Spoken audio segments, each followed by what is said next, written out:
Stewardship.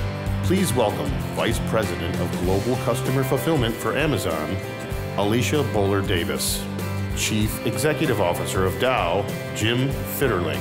President and Chief Executive Officer of Cascade Engineering Family of Companies, Christina L. Keller. And to moderate the discussion, President and Chief Executive Officer of Consumers Energy and CMS Energy and Chair of the 2019 Mackinac Policy Conference, Patti Poppe.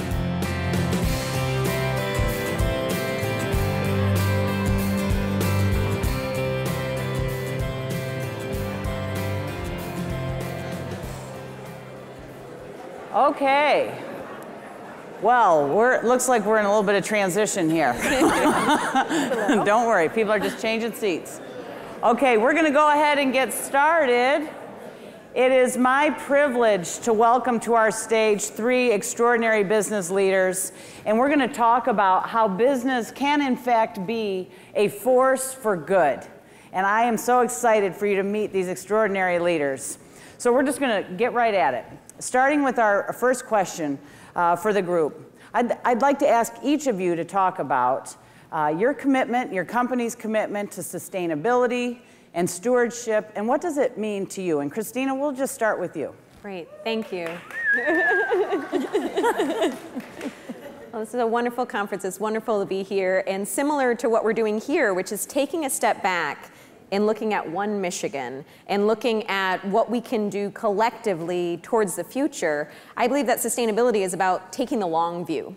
So a lot of times you can get stuck as a business in next quarter financial return or what's going on in the short run. But for me, sustainability is about looking at what are good long-term decisions. And when you do that, a few things naturally emerge. So the things that naturally emerge is the environment, people, long-term prosperity, and so you can't really outpace your communities, you can't outpace your employees, you can't outpace the environment. And so really when you start thinking about long-term prosperity and sustainability, it really is the triple bottom line. Awesome. Singing my song, Christina. Thank you, thank you. Jim. Yeah, I think our whole ambition for the company is to be the most innovative, customer-centric, inclusive, and sustainable material science company in the world. So sustainability is not an initiative at the corporate level. It's actually embedded in the strategy of each of the businesses. And 70% of what we make and sell ends up in a consumer product that you use every day or might end up in your automobile or in your home.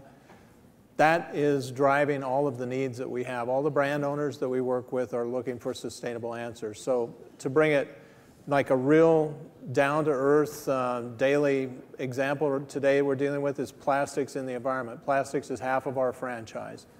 We're a big manufacturer of packaging plastics, and some of these are the ones that are hard to recycle. So if we do a little trip around dog plastics and pony show here, for the audience, yes. That PET bottle is probably the easiest thing to recycle in the world. In fact, most of it can go back into a PET bottle. You might hear Adidas talk about selling 1 million pairs of shoes last year out of recycled material. More than likely, it was fibers made from PET. Okay. But we're also looking at things close to home. So maybe how can we be part of the governor's FTDR project? I like the little orange cones that we have sitting around here. Fix the damn roads is what he meant. So we're working on technology today, and we've done this around the world and in the States, where you can modify asphalt with recycled plastics. And in fact, some of the hard to recycle plastics can be ground up and put into asphalt structures, maybe 8 to 10 tons per kilometer of roadway.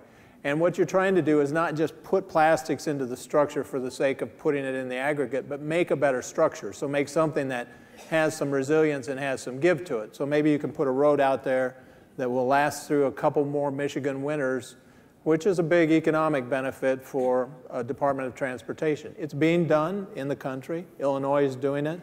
So we're working on places to do that here in the state. In Midland and in Midland County, we're working with Saginaw Valley, and the governor's been working with us to try to introduce us to some places. Also, you can make building materials out of them. So this is a brick, a small startup company that we're working with in Colombia, country of Colombia. This is made entirely out of hard to recycle plastics. It's an interlocking brick. You can build low-cost housing out of them. We built several low-cost schools out of them. Takes about 15, 20 tons of recycled material. You can build a small school. Wow. It's durable. It's got insulation effectiveness. Are those steel-toed? No, they're not. Don't drop that. They're beautifully toed. And then this is Hefty. Hefty Bags has been a long-time customer of ours. So we have a program that's going on in 4 cities in the United States. Started in Citrus Grove, California, Boise, Idaho, Omaha, Nebraska, and Madison, Wisconsin.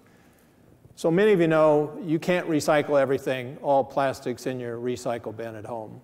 And every city's different in what they'll take.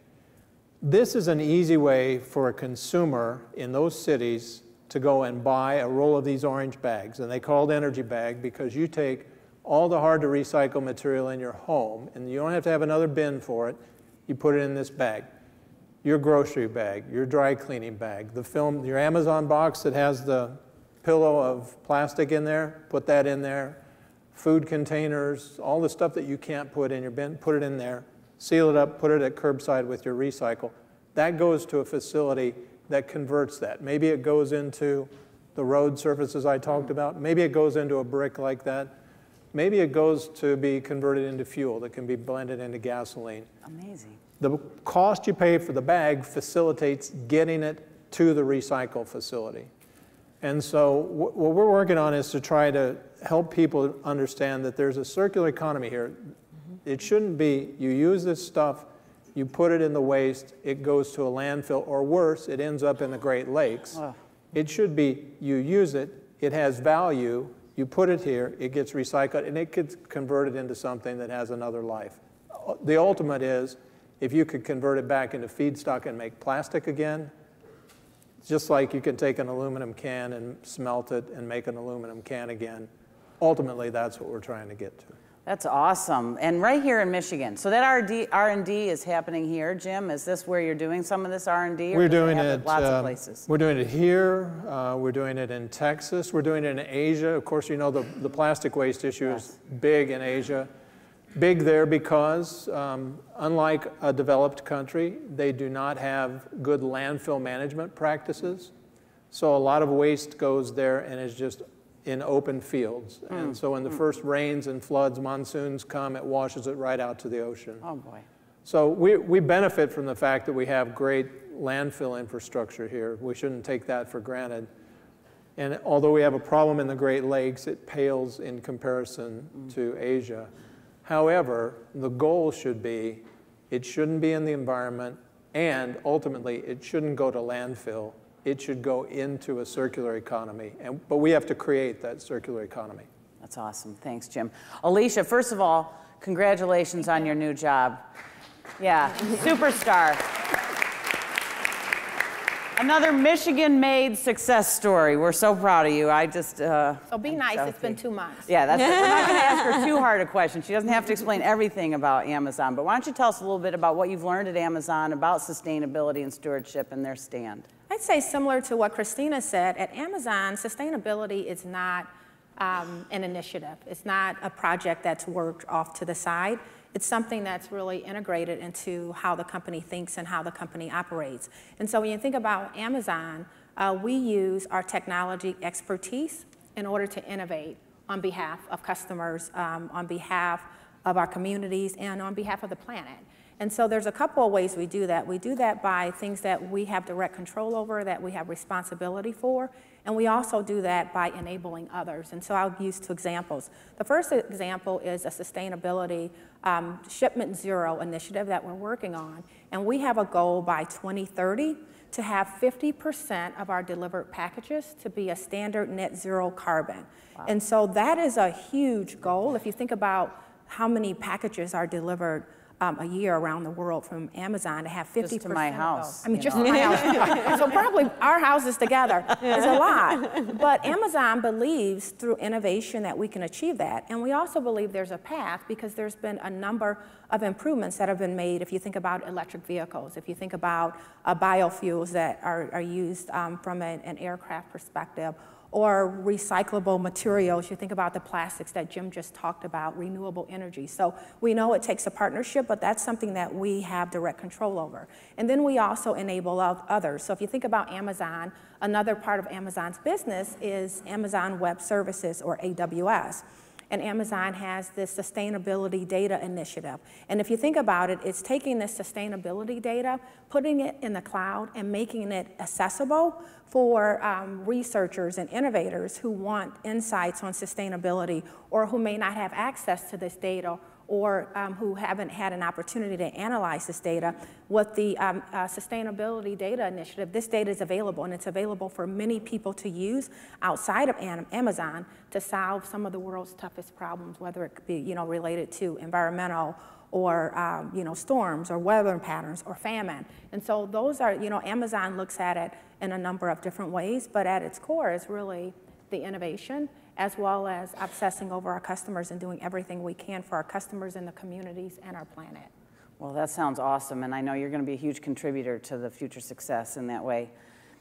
Christina, I know that you and I sing the same hymnal often when we talk about our triple bottom line. Tell us a little bit more about some of the ways you bring that to life. Specifically, I'd love to hear about Cascade's Returning Citizens program, and I bet our audience would love to hear about that too. Fantastic, thank you.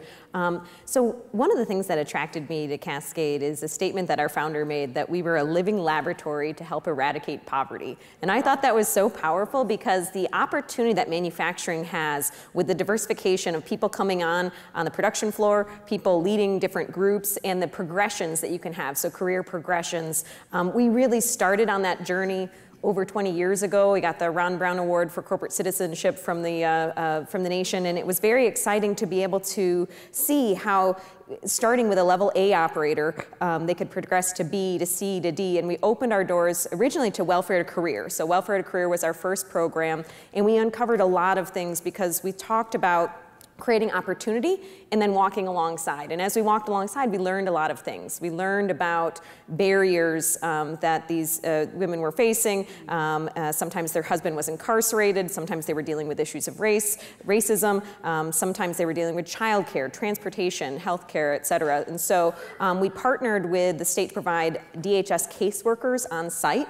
And that was really a pivotal moment when we determined that that was a great, because there's a lot of resources out there, but accessing those resources when you have not a lot of time is very difficult for people that are working through different programs. And so having that DHS caseworker really helped us retain and engage more people from welfare. And then as we walked alongside, we changed ourselves a little bit. We had an anti-racism policy statement. We had all of our leaders go through the Institute for Healing Racism. We did diversity theater, which took examples of things that people had said that were maybe not appropriate from our organization, and had everybody reenact it and talk about how that impacted them. And so it was kind of an interesting model that we did. And then we also worked with The Source, which was an employee resource network that has access to child care assistance, financial assistance, legal assistance, counseling services, and free income tax prep. And so The Source helped provide that caseworker type opportunity to lots of different businesses. So like Butterball, a variety of different organizations. We partnered with Hope Network for Wheels to Work, which provided transportation assistance and other types of programs. We also have scholarships and the open door policy. And so when you look at the reentry piece of this, as it evolved from kind of welfare to career to more of the prisoner reentry piece, we incarcerate more people per capita than any other country in the world.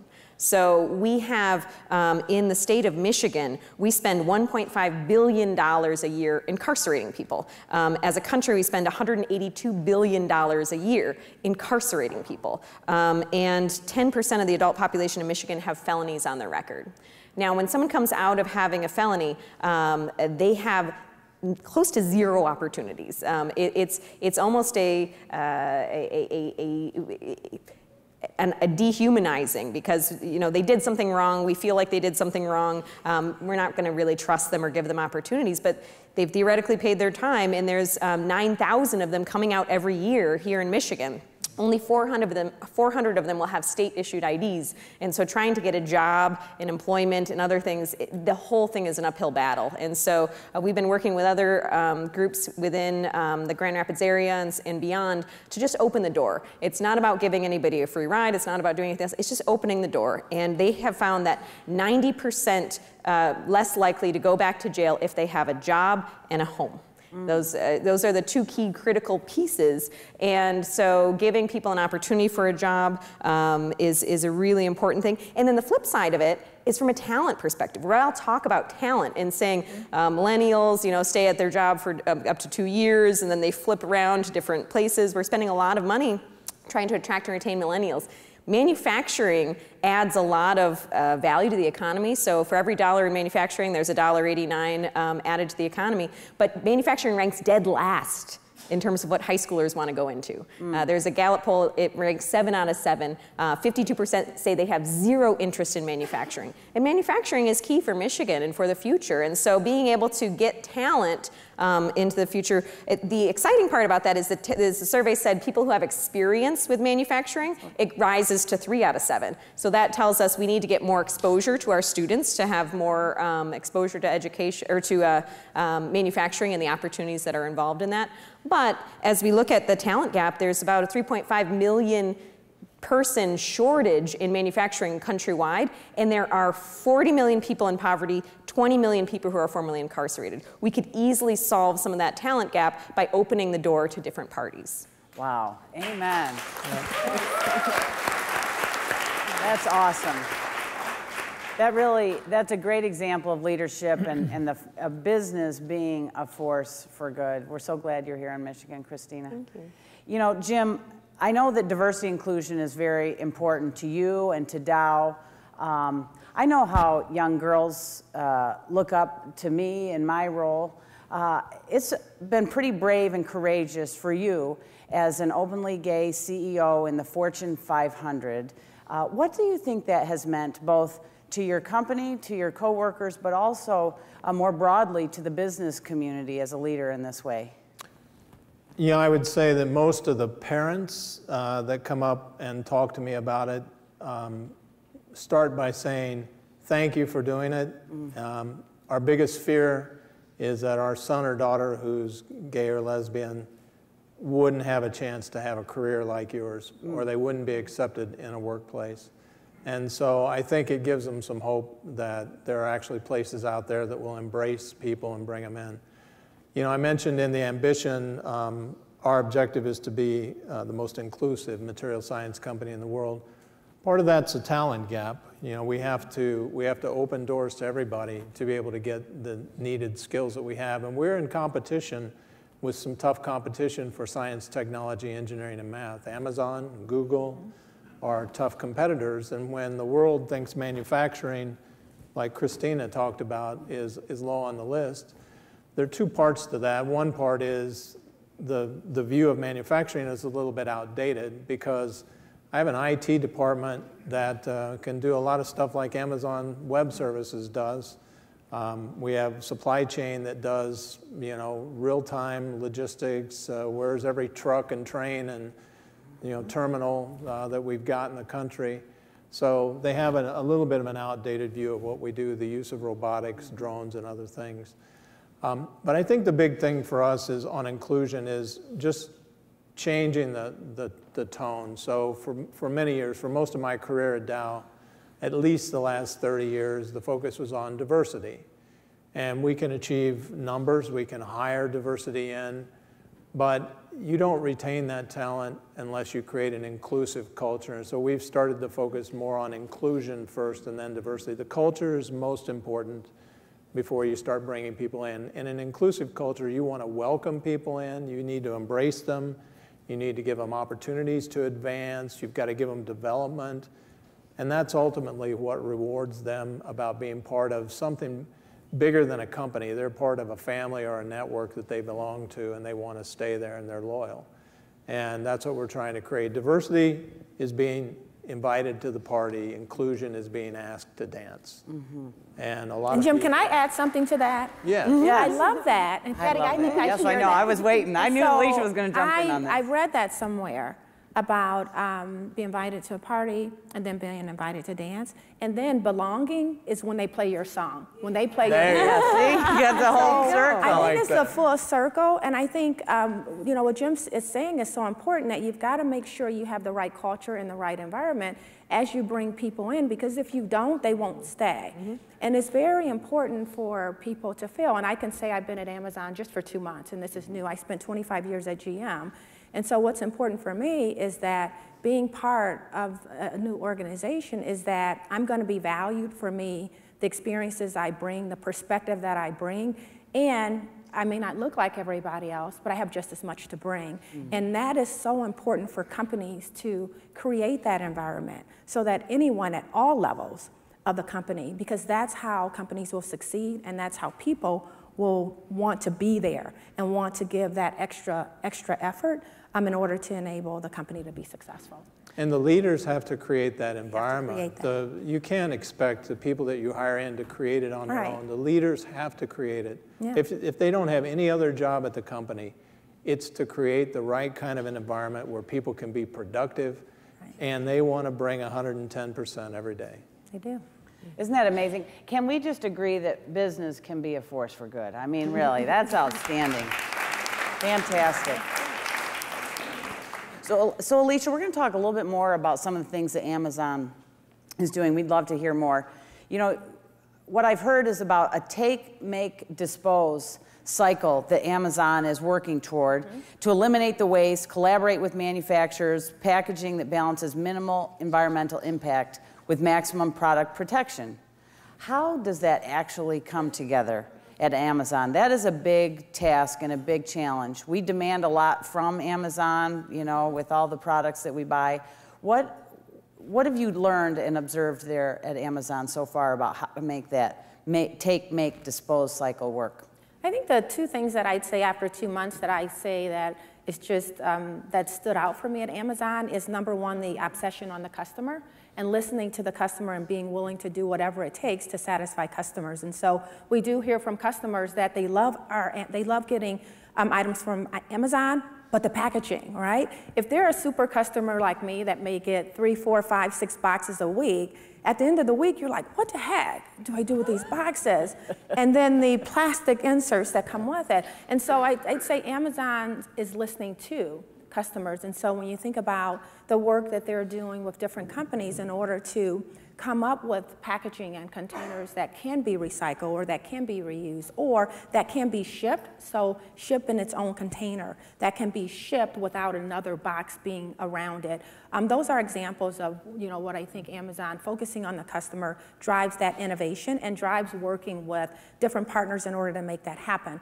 I think the other thing is this bias for action. The speed and the willingness to take things on and not let the status quo define what you can and cannot do is another behavior that I see at Amazon. And so people don't think about sustainability as something separate. It's really just part of what the company has to do in order to satisfy customers, to be responsible, to support communities, to look out for our planet. And they demand it, and they believe in that. And so that's what I think the strategy is not separate. And a lot of the ideas that come forward are coming from a grassroots place. Many of the associates that are in the fulfillment centers come up with these ideas, they come up with these suggestions, and then they're able to implement them, and they're able to get traction on them very quickly. And there's not a lot of bureaucracy that says you can do this or you can't, or our engineers do that. That's not something. I've seen a complete open culture to doing the right things for the customer, for the environment, for communities, and they were extremely, extremely passionate about it. That's great. Well, you can see why the company's been so successful. Yes.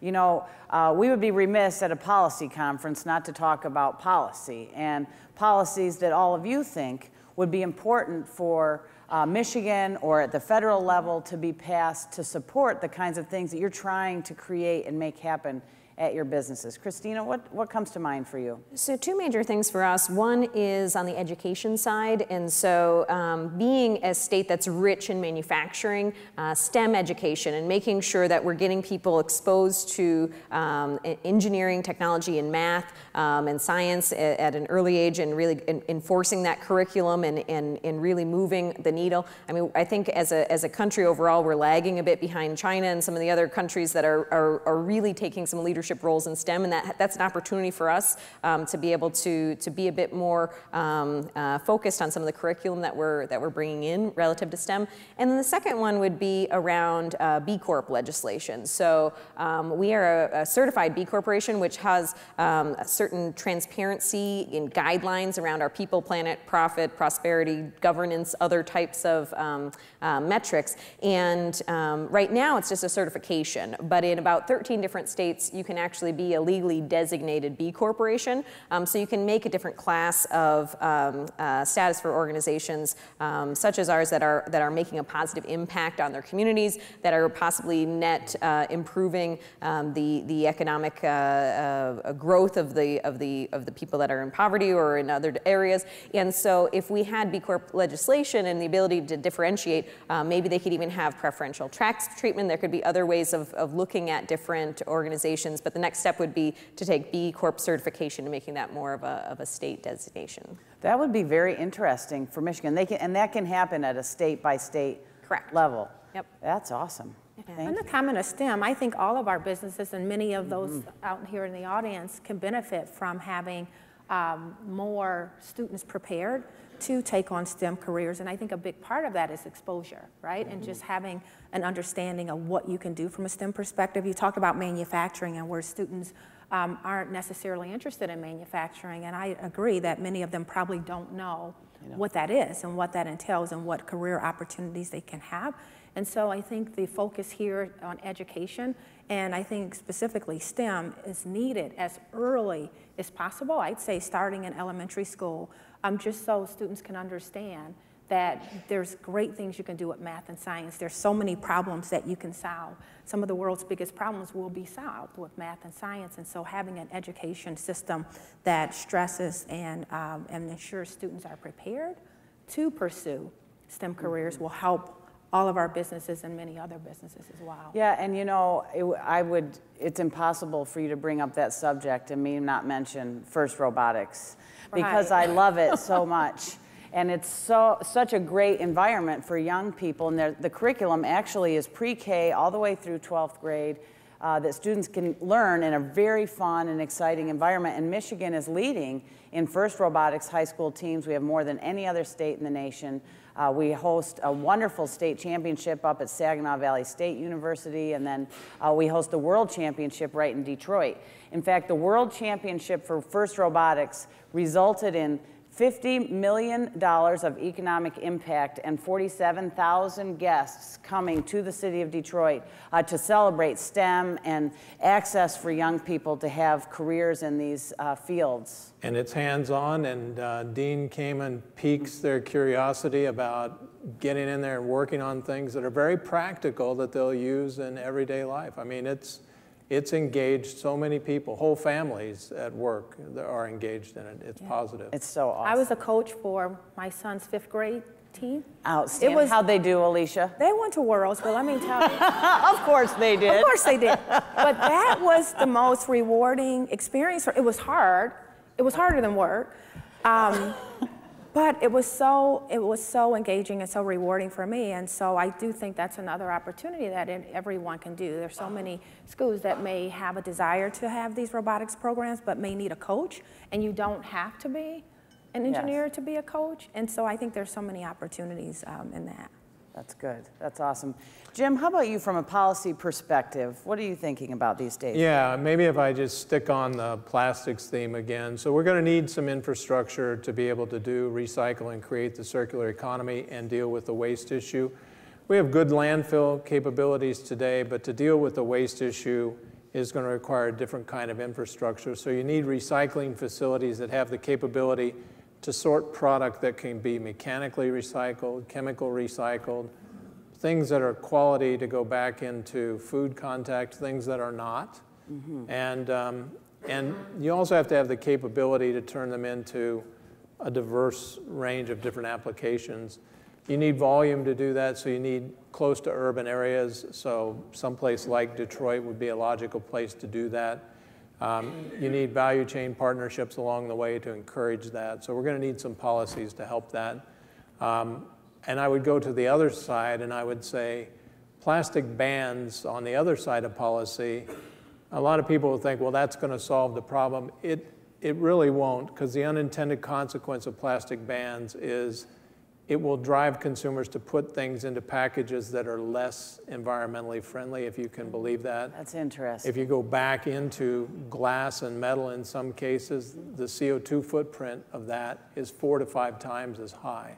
Wow. So the reason plastics have grown so much is because of the sustainability benefits, but we have a waste problem, and we need to tackle that. And our whole society, not just Michigan, but the United States, the developing world, has to develop a mindset that we don't throw this stuff away. We put it into a different bin. We put it somewhere where it can be used again, and that's a circular economy. We don't have that mindset yet, so we need policies that help us to get there. And I actually think that's a great opportunity for plastics, because we talk about this sometimes, because we're in durable use plastics. So we make everything from the roll to the cart trash containers to some bumper components, other types of things. And we can take things back at the end of life. And we actually do take things back at the end of life, regrind it, and reutilize it. And so when you look at that and the ability to be cradle to cradle, rather than take, make, waste, take, make, reuse, and reutilize in the same economy, I think that's a fantastic opportunity for us, because then we're not putting things into the landfill at all. We're putting things back into use and into circulation, like your brick that you had there. Right, so I think that's a great opportunity. The concept of the hefty bag, where the hardest challenge. If you ask Coca-Cola and Pepsi, probably every drinking bottle or a Coke bottle could be converted back into a bottle again. But the toughest part is the distribution to get it back to a center where it can get converted. Yeah. And I think the beauty of that hefty project is you buy that bag, and the price that you pay for that bag is the cost that it takes to get it back to that facility, and that facilitates the whole process. So and they're equipped to deal with it. And consumers do it. So we'll go to a city like Boise, and we'll get 50,000 people doing it. And you sit there and you go, how does that happen? But people want to be part of the solution. Yeah. A lot of times they just don't know what to do. That's right.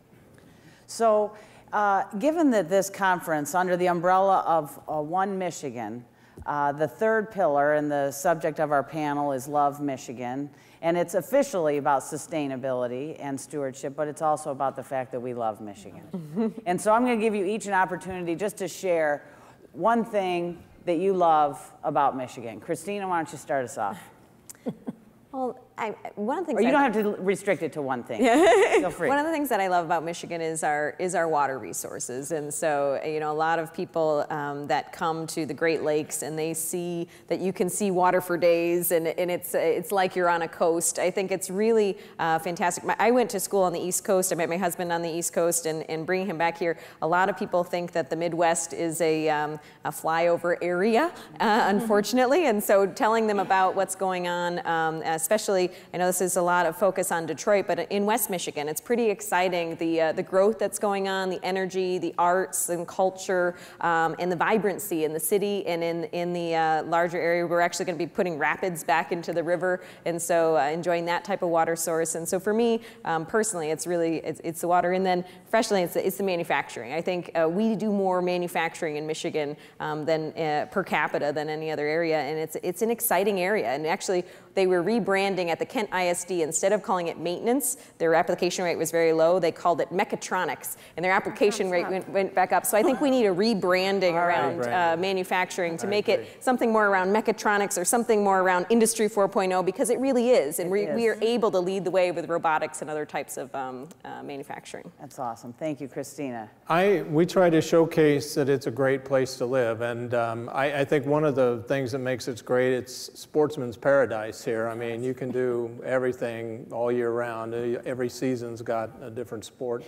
But it's also got a great community mindset, and especially in the places where we have facilities, very strong communities, good ownership.